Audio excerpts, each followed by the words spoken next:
Right? So I'm on the metro, right? And I'm sitting like at the edge of a seat. Okay, so I'm right next to where the doors are. All okay? right. Oh, right.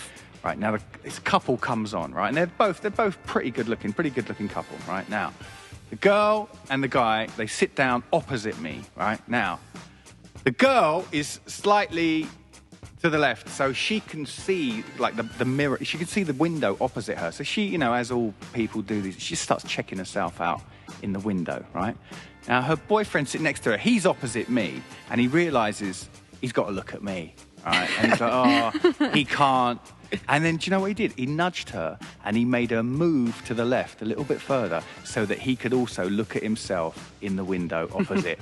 And the two of them... Instead of you? Instead of me, yeah. I mean, that part alone is it's shocking, mate. Deeply upsetting to begin with. But that's not the point.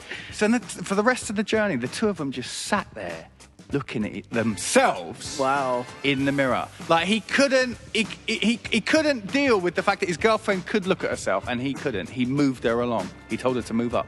And they just sat, and I'm just thinking, what is going on here? What is going on? It's out of control, is this vanity. Listen, I'll tell you what, they were quite a good-looking couple. If they weren't, that would be twice as tragic. Yeah. Like, he was kind of like an Antonio Banderas-looking mother trucker, you know what I mean? He's just scared of catching your Senora, eye. I mean, good to look. I get that all the time when I'm on the metro. Yeah.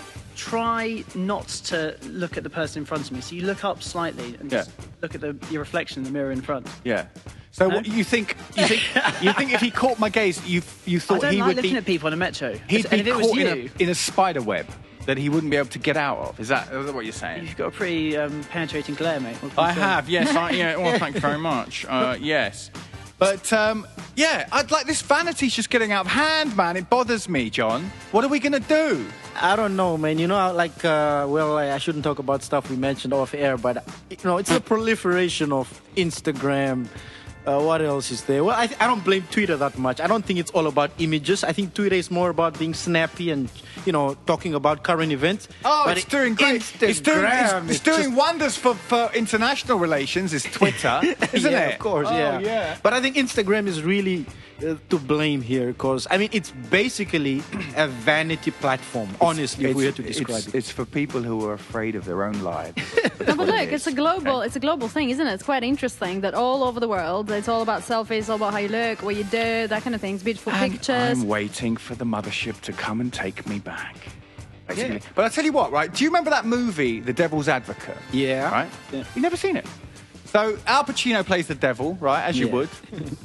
And at the end, right, he wraps up Keanu Reeves. He tricks him, right, into like selling his soul and things.